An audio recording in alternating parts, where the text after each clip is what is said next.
Je suis Marianne de Billy, professeure à l'université d'Évry-Paris-Saclay sur les domaines, on va dire, de la biologie moléculaire, la génétique et la génomique.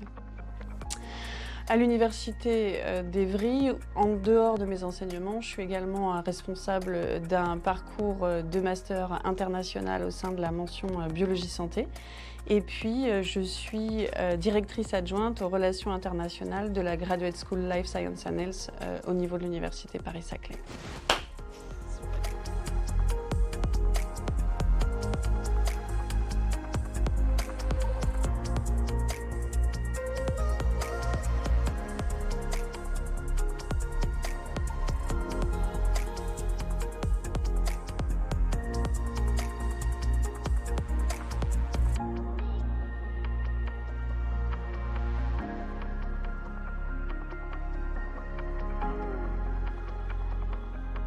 Mes activités de recherche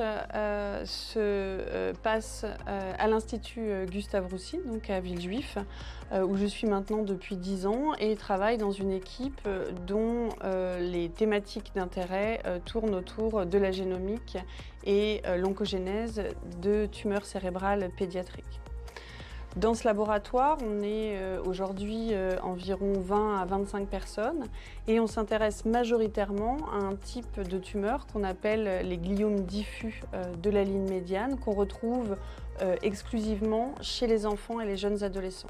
On a une variété importante de projets de recherche qui vont aller de recherche très fondamentale, où on va essayer de comprendre quelles sont les altérations qui sont apparues dans les cellules et ont conduit à certains dérèglements qui ont conduit finalement la cellule à devenir cancéreuse. Donc on va essayer de comprendre ces dérèglements qui ont pu avoir lieu dans les cellules. Ça, c'est une première partie de nos activités. Et puis on a d'autres activités qui vont rechercher de nouvelles voies thérapeutiques, de nouvelles solutions thérapeutiques et de voir comment on pourrait les mettre en œuvre dans ces cellules conjointement avec des traitements qui peuvent d'ores et déjà être utilisés chez les patients.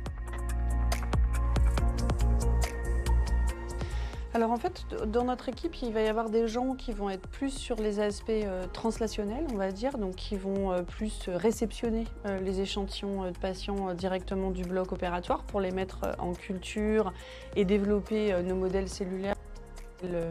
murins, donc dans des souris, nos modèles animaux de la pathologie, donc ils vont être plus en lien avec ce qui se passe au niveau de la clinique. Et puis il y a des gens qui eux vont avoir, donc je vous le disais, des projets un peu plus fondamentaux et où là ils vont avoir leurs questions à adresser au quotidien, éventuellement en utilisant des modèles qu'on avait développés avant. Après, au sein de notre laboratoire, on a aussi des gens qui ont plusieurs compétences. On a des bioinformaticiens qui sont vraiment dédiés à l'analyse des séquençages des génomes et de toutes les données moléculaires qu'on peut générer en fait dans le cadre de nos analyses génomiques. Et donc il y a vraiment une interaction quasiment au quotidien. C'est-à-dire que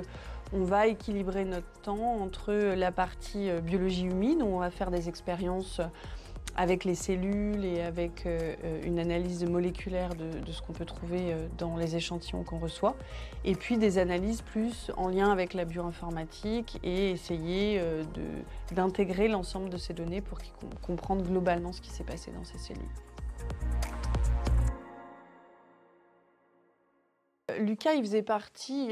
d'un des plus grands essais cliniques qu'il y a jamais eu sur cette pathologie en Europe et qui est dirigé par le docteur Jacques Grill, qui dirige par ailleurs notre laboratoire.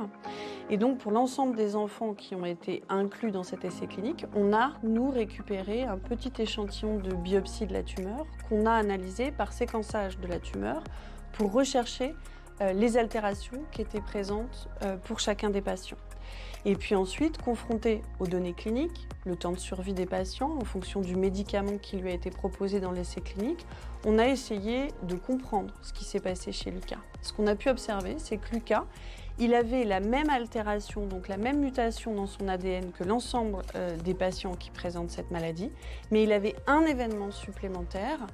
qui n'était pas présent chez les autres et pour lequel on émet l'hypothèse que c'est ce second événement qui lui a permis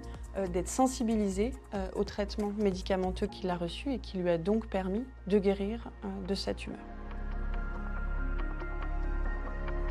ce qu'on peut dire, c'est que Lucas est le premier enfant pour lequel la tumeur a entièrement disparu au jour d'aujourd'hui en imagerie dans le cerveau et qui présente une survie qui n'a jamais été observée dans ces tumeurs, puisqu'il faut bien comprendre que la médiane de survie de cette tumeur reste inférieure à 11 mois, ce qui veut dire que 11 mois après le diagnostic, 50% des enfants sont décédés de leur pathologie et la quasi-totalité, à l'exception de Lucas, décède dans les 2 ans qui suivent le diagnostic. Dans le cas de Lucas, on a dépassé 6 ans après le diagnostic. La tumeur n'est plus présente dans les imageries. Donc en ce sens-là, on peut se permettre de parler de guérison. On espère que l'hypothèse qu'on fait, que ce deuxième événement chez Lucas, est bien celui qui explique qu'il ait pu guérir de sa tumeur. Et c'est justement ce qu'on s'attache aujourd'hui à faire au laboratoire. C'est-à-dire que ce qu'on veut faire, c'est reproduire ce qui s'est passé chez Lucas in vitro, dans un grand nombre de patients différents, pour vérifier d'abord qu'effectivement ce deuxième événement permet, avec le médicament qu'a eu Lucas, de faire disparaître la tumeur. Et si c'est le cas, on aura une deuxième phase de la recherche qui cherchera à trouver un médicament qui pourrait mimer ce deuxième événement et du coup